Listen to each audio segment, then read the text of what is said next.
When I walked into the courtroom, Mom smiled, like she'd already won.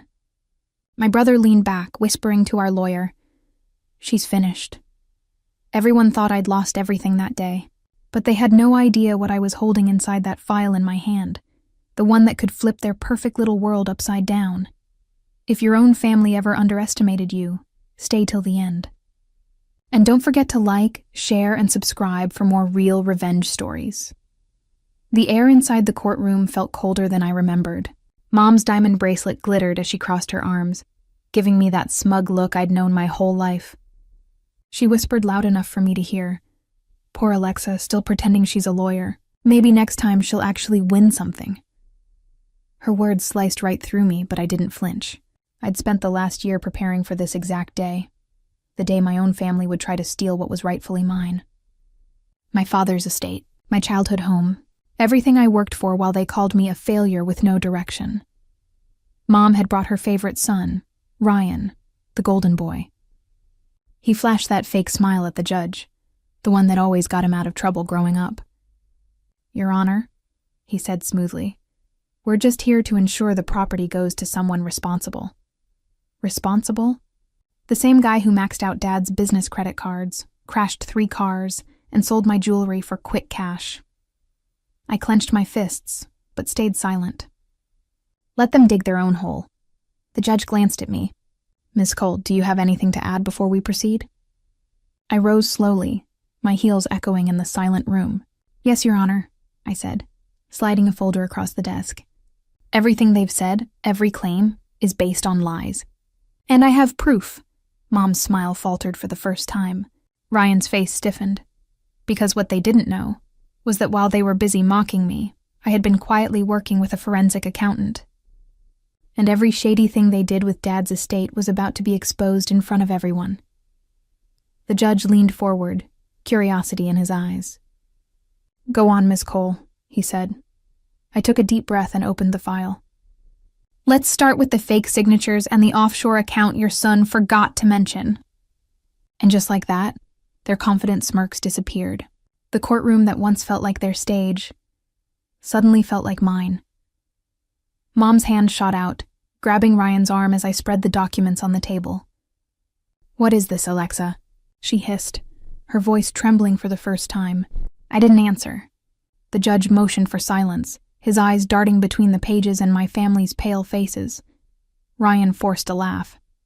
"Your Honor, this is ridiculous. She's making things up. My sister's been unstable since Dad passed." "Unstable," I repeated, my voice calm but sharp. "Is that what you call someone who spent 12 months collecting every wire transfer, every fake invoice, and every hidden transaction you made using Dad's company name?" The courtroom murmured. Reporters whispered, cameras clicked. Ryan's smile cracked like glass.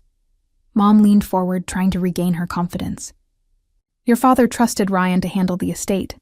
You were never responsible enough to—" I cut her off, sliding a signed affidavit across the table. "You mean this? The document you and Ryan forged after Dad's funeral? The one transferring all ownership to Ryan? Because forensic analysis says this signature was printed, not written. And the notary? Doesn't even exist." The judge raised an eyebrow. "Is that true, Mr. Cole?" Ryan opened his mouth, but no words came out. His eyes darted to Mom, who sat frozen. The entire courtroom could feel the tension snapping. I stepped closer to them. "You called me a failure. You said I'd never amount to anything. While you two were busy stealing from Dad's legacy, I was earning my law degree at night. I didn't say a word then, because I wanted this moment to happen right here in front of everyone."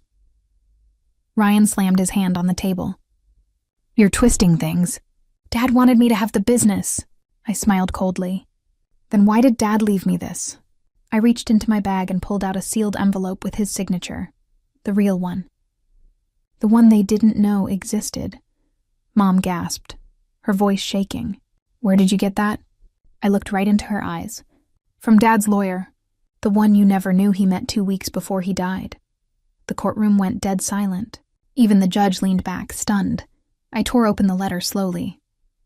"Dad wrote that everything, the company, the estate, and the properties, should be transferred to me, because he discovered what you were doing behind his back." Mom's face drained of all color. Ryan whispered, "This can't be happening." "But it was," And as the judge called for a recess to verify the documents, Mom stumbled out of her chair, gripping the table for balance. She looked at me like she didn't recognize me anymore. Mom's perfect posture collapsed the moment the judge confirmed the letter's authenticity. Ryan sat stiff, jaw clenched, staring at the floor like it would swallow him whole. I stood still, my heart pounding, but my face calm, the same face they used to laugh at when I was the loser daughter. When the judge returned, his tone was colder.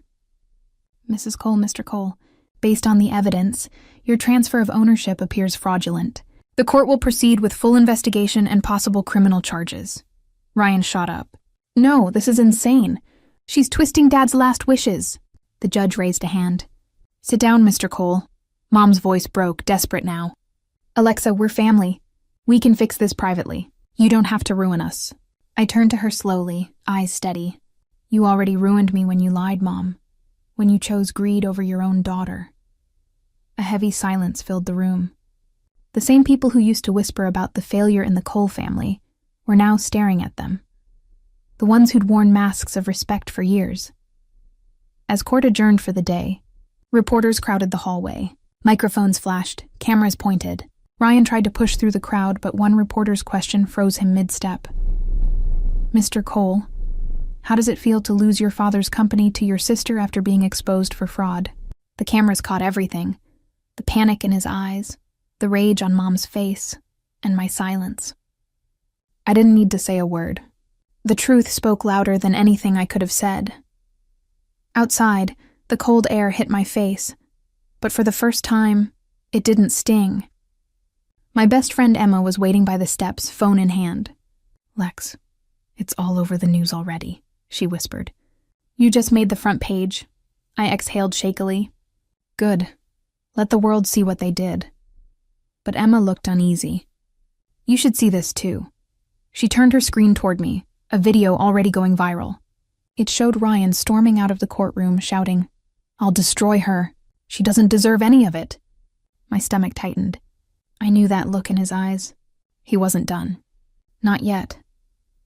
I turned back to the courthouse, whispering, if he wants war, he just picked the wrong opponent. The next morning, the headlines were brutal. Half the city already decided I was the girl who ruined a family. But Ryan didn't stop at threats. He hired a team to bury me in lies. Fake social posts popped up, saying I'd forged the lawyer's letter.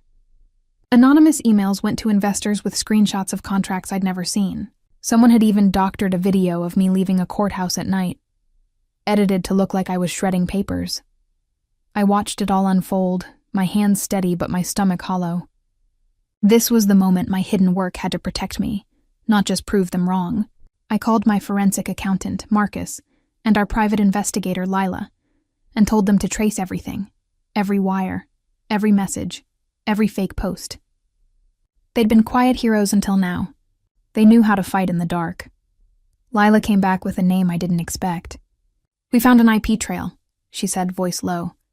It routes through a firm that's listed under your mother's consulting business. My breath stopped. Mom's consulting business? The same one she'd used to look respectable at every charity gala.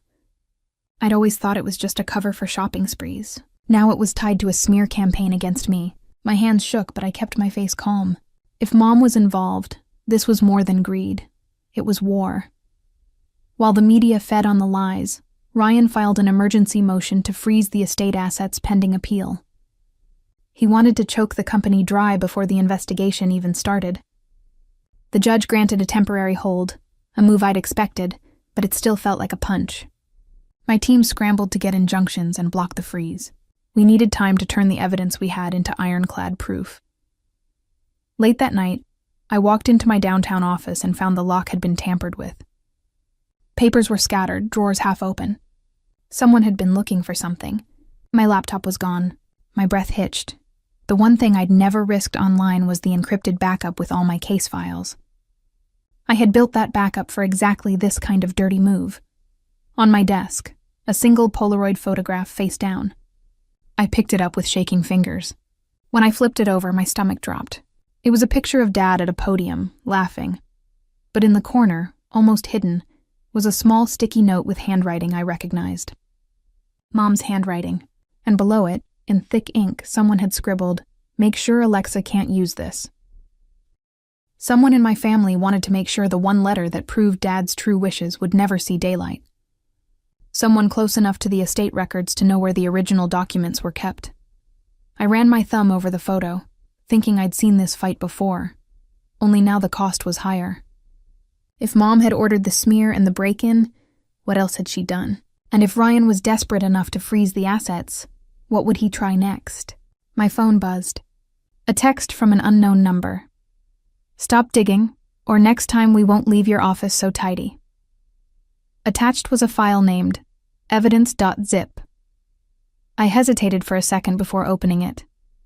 The file contained one item, a scanned page from Dad's journal, but the last line was missing, torn out. Someone had taken the final page that tied everything together.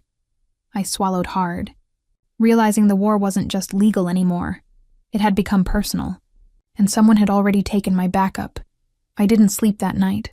Every sound outside my window made my heart jump, but by dawn, fear had burned into something sharper: determination. They wanted to bury me in lies. I was going to bury them in proof. I drove straight to Dad's old office building, the one Ryan had turned into a storage site. It was supposed to be sealed during the investigation, but I still had my key card. The air inside smelled like dust and old money and secrets. I walked past the framed photos of Ryan shaking hands with investors, past Mom's smiling face at the charity ball. Every picture felt like a lie frozen in time. At the back of the room, behind a shelf stacked with fake files, I found what I was looking for: Dad's old safe. The one he told me about when I was 13, the one no one else knew the code to. My fingers shook as I entered the numbers: 926, his birthday. The lock clicked. Inside, there it was, a worn leather-bound journal, Dad's handwriting on the cover. When I flipped to the last page, my eyes stung.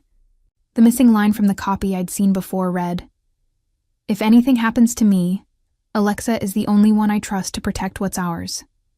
She's the future of this family, not the ones wearing masks." I snapped a photo, tucked the journal under my arm, and left before anyone could see me. That afternoon, back in court, the tension was thick enough to choke on. Mom and Ryan sat at the table pretending confidence. Ryan's lawyer smirked like he'd already won, but this time I didn't bring just papers. I brought the truth. "Your Honor," I began, holding up the journal. "This is my father's original record, verified by handwriting experts and containing the full, unedited final page." I passed it to the clerk. The judge read silently, then looked up, eyes wide. "This directly contradicts the plaintiff's claims. This case is dismissed. Assets returned to Ms. Alexa Cole immediately." The sound of that gavel hit like thunder. Mom's face twisted, a mix of rage and disbelief. "Alexa, you can't do this to your own mother." I stood tall. "You stopped being my mother the day you decided money meant more than truth." Ryan slammed his hand on the table. "You think you've won?" "This isn't over!" I looked at him coldly. "Oh, it's over, because I also turned over your offshore account details to the IRS. Enjoy explaining that." The color drained from his face. The courtroom buzzed with whispers. Reporters leaned forward, flashing cameras like fireworks. I walked out slowly, each step heavier but freer. Emma met me outside with tears in her eyes. "You did it, Lex. You actually did it." I smiled faintly. "No, Dad did. He just needed me to finish it." That night, I stood outside the building lights of the Cole firm, my name freshly engraved on the front door: A. Cole and Associates. The same business they tried to steal from me now carried my legacy. For the first time in years, I didn't feel small. I didn't feel like the girl they called a mistake. I felt powerful, because the moment they thought I'd lost everything was the moment I proved them wrong.